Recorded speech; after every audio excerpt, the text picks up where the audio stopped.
because they're not upholding my constitutional rights as a woman, not a defendant. I am a woman only. I, woman Angela. I, woman Angela. I, woman Angela. That's it. Not defendant. I'm not a defendant. Well, you are. And, okay, in your opinion and legalese, yes, but I am a woman. So do we need to do trial by jury when we can do my claims and file my court with your court at the same time? He told me he's too pretty for jail. I'm not sure what to do with that information. Kristen, I got to tell you, I don't know what in the heck you're talking about. You're talking nonsense. So here's the thing. I am not going to relinquish my authority in this case. This People of the State of Michigan versus Angela Marie Christensen. It's filed 21-93185FH. We have Ms. Christensen attending by Zoom, representing herself, and the prosecuting attorney, Mr. Radzaban, is here in the courtroom. We are providing public access both in the courtroom and online. And Ms. Christensen, although you're appearing from your home, for convenience sake, it might not feel like a court hearing, but it is a court hearing. So I'm going to ask you to please remove your hat. Oh, sorry. No worries. Okay, thank you.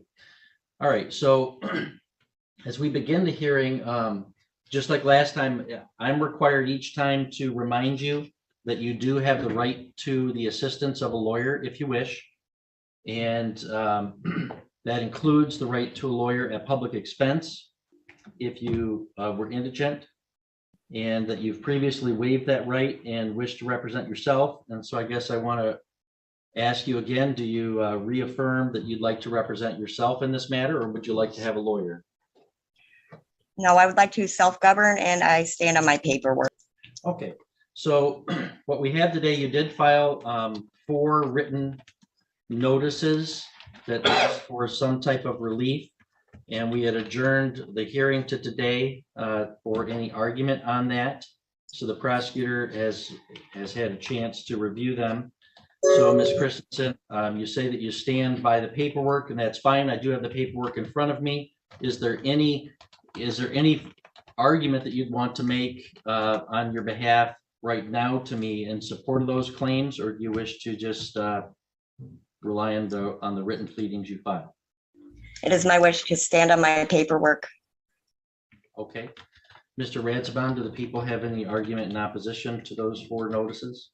Your Honor, I reviewed the paperwork, and I guess while she may not recognize or honor the state of the law, I don't believe that there's any relief that's recognized under law that would allow you to dismiss this case against her based on what she's alleged in the paperwork. I just fail to see it.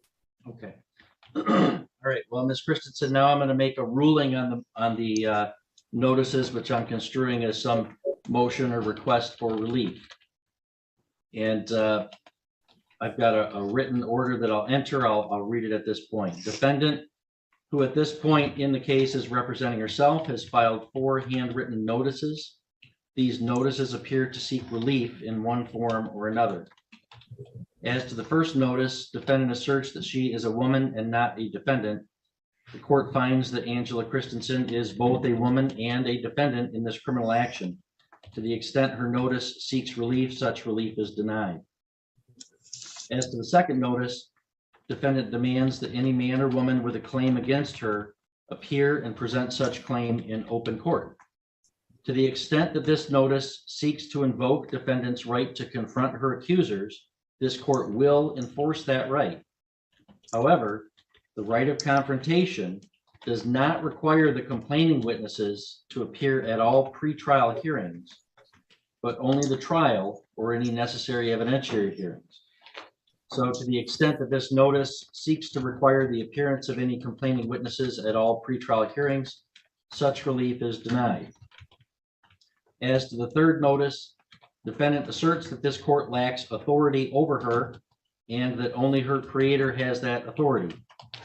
Without gainsaying the authority of the creator, it can be noted that religious traditions commonly recognize that the creator has instituted human authority as well.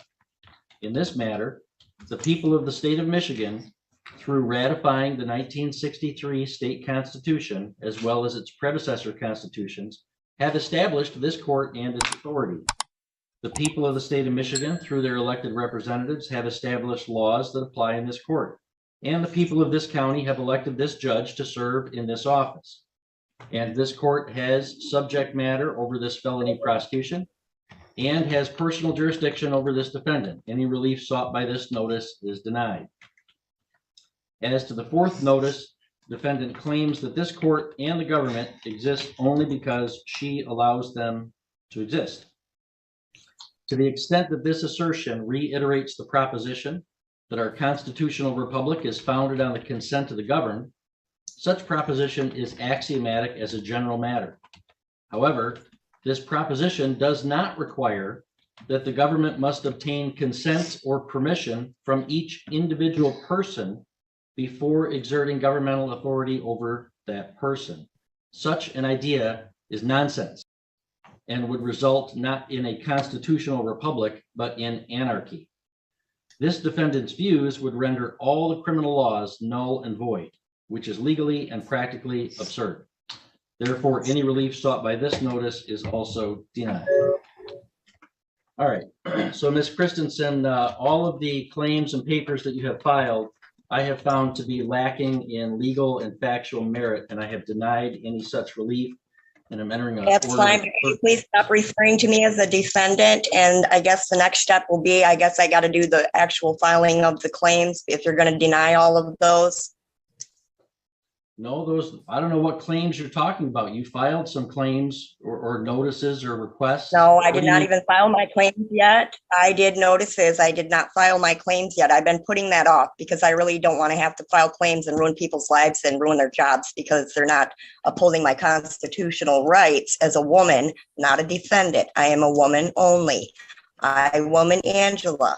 I, woman Angela. I, woman Angela. That's it. Not defendant.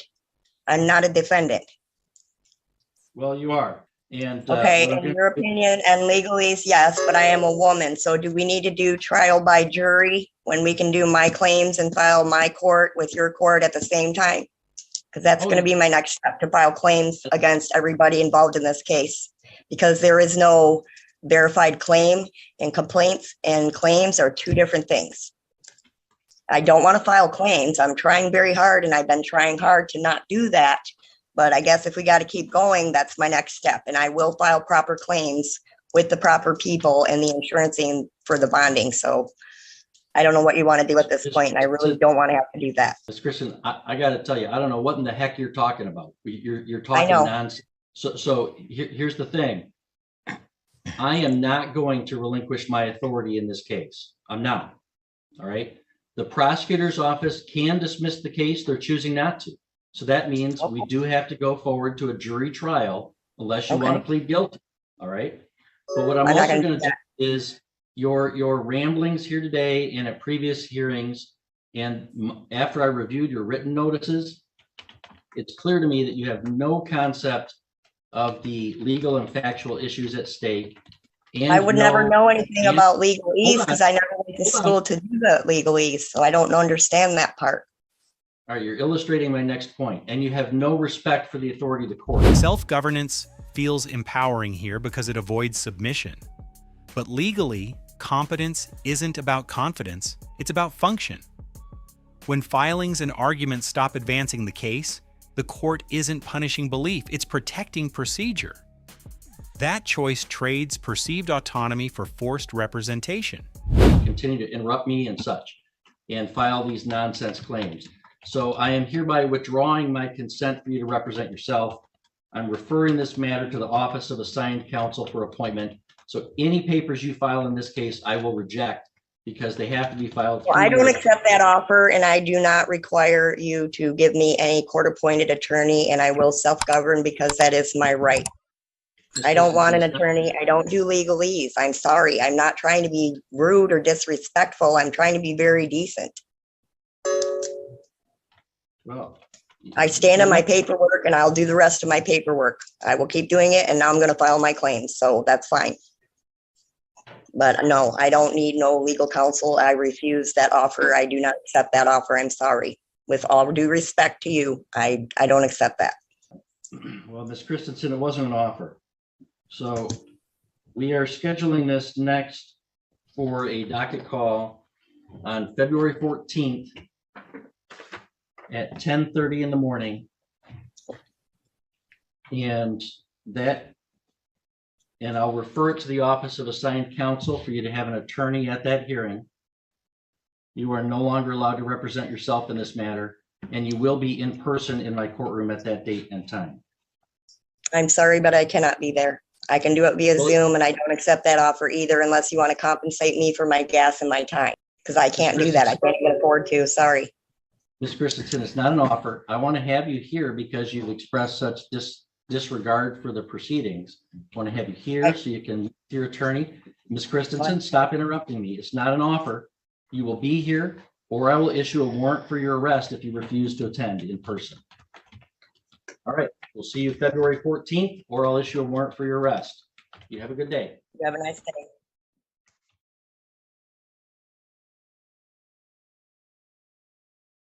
All right, how are you? Do I come to the podium or stay back here? Every person has come to the podium. You're gonna do the same thing as everybody else. That's okay. So, sir, you're making, can you state your name and date of birth, first of all, for the record? Trenton Robert Faber, 11/23/1981. Okay, so Mr. Faber, you're making a first appearance arraignment on a charge of failure to transfer title within 45 days. Failure to transfer title within 45 days is what is called a simple misdemeanor in the state of Washington, subject to 90 days in jail and a $1,000 fine. Because this is a criminal charge, sir, you have several important rights today, including the right to remain silent, the right to a speedy and public trial, and the right to an attorney. Would you like to be screened today, sir, for a court-appointed attorney? No, it's all right. Would you like to enter a plea of not guilty and set up a date to speak to you about your case with the prosecutor? If it's at all possible, I am trying to leave the state as soon as possible. And I've still got 2 more court cases up in Everett next week. May I just throw myself at the mercy of the court, pay a fine and be done with it? Because I gave that van back. I had it for a week and I don't own it. I came out here to camp one night and got pulled over. Well, so it is a charge that would involve doing what's called a statement of defendant on plea of guilty that we would have to fill out. So it's not something that's an infraction unless the city were to change the charge to an infraction. So we can, I don't know, do we have the resources this afternoon to do a change of plea? I could do it, I guess. And I'll defer to the court. I guess I have some concerns about capacity to understand the documents I'm giving him today in the short amount of time we would have to discuss it. I can't tell exactly what is going on, but I don't know if it's constitutional or if it's something else. I'm a little hesitant to discuss a plea statement right now with the defendant. Okay. I am in every way constitutional. I mean, I know it's not the right way to say that, but I am very well aware of my surroundings, and I'm not driving. I don't have a van. I gotta take the bus all the way back to Vancouver, but I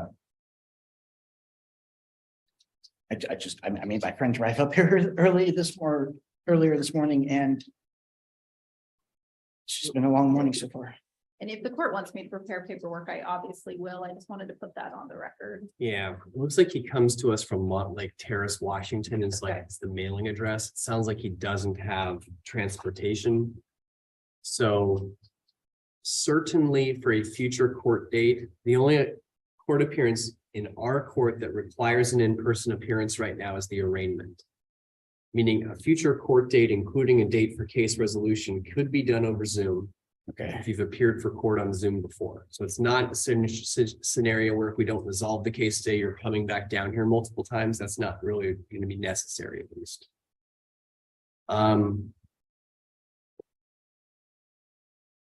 Why don't we give it a try? And if at some point you want to say, hey, this is not going to work, then I'm fine with setting it. Okay. Okay, we'll try to give it a shot today, sir. Okay. All right, Mr. Faber, you want to come on up? So, Your Honor, in this case, I did begin the paperwork. I did sit down with the defendant. I think as this court probably knows, I typically can resolve cases with pro se defendants in an amicable way.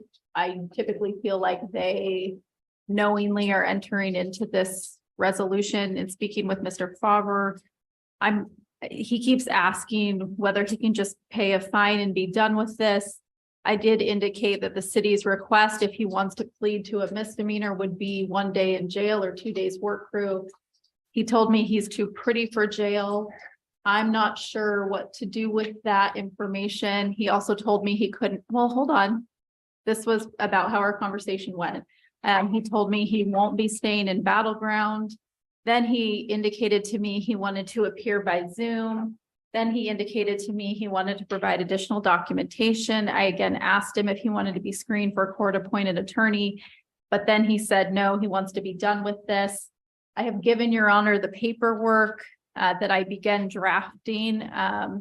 Certainly, if this court wants him to enter, or if he decides to enter into a plea, the plea statement has been filled out. He has not signed any paperwork, but I have handed him the appendix sheet listing the elements the city would need to prove. I think that a majority of that is true, but I think she is misconstruing a lot of what happened. She never told me it was a day in jail, and she kept asking me if I wanted to be scheduled or screened for a lawyer. I don't mind if there's a misdemeanor on my record. I don't want to come back here. I would like to have this handled today. I don't think I am being contradictory when I say that and follow it up with, but if I have to come back, I would prefer to go do it over Zoom. I have court cases in Seattle and Edmonds that I have to figure out the logistics of getting to that. So if it's a day in jail, I have absolutely no problem turning myself in, walking right out the door from here. But she didn't say a day in jail. She led me to believe it was going to be like a couple of months. And I did say that I was too pretty. We're not doing this. Yeah. We're not doing it today. All right, so I'm going to be entering a not guilty plea for you, Mr. Faber. We're going to be assigning future court dates, both of which can be done over Zoom. The first of which would be pro se pretrial on the 25th of May, 2023 at 2 p.m.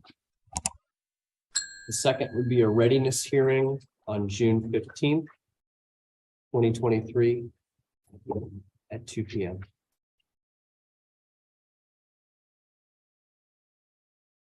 Okay, thank you. I will make myself available. Because we are not proceeding with the plea today, do you want to reconsider being screened for a public defender? Since you have to come back anyway? Cool. I'll figure it out. Okay. All right, Mr. Faber, we'll get you some paperwork over by the door. Once you have your paperwork. Across both hearings, the same pattern repeats. The court offers structure, counsel, time, procedure, resolution paths. Each time, those options are rejected, not because they're unclear, but because they contradict a personal framework of authority. In the misdemeanor case, indecision carries quiet cost. Refusing counsel, pushing for instant resolution, and contradicting procedural steps doesn't end the case faster, and it removes flexibility. What could have been negotiated becomes scheduled. What could have closed becomes pending. Delay replaces control. In the felony case, the stakes escalate. Self-representation is not a belief system. It's a legal privilege conditioned on functionality. Once filing stops serving legal purpose, the court's duty shifts. Not to persuade, not to debate, but to preserve the process itself. Sovereign citizen language often frames consent as power. I do not accept, I do not stand under, I self-govern. But in court, jurisdiction isn't emotional, it's structural. Authority doesn't require agreement. It requires presence, notice, and procedure. The critical mistake isn't misunderstanding the law, it's misreading leverage. Every refusal narrows options. Every interruption erodes credibility. every rejected safeguard accelerates enforcement. At the end of both cases, nothing dramatic happens, and that's the point. The system doesn't need escalation to win. It only needs time. And once that line is crossed, the choices stop belonging to the defendant.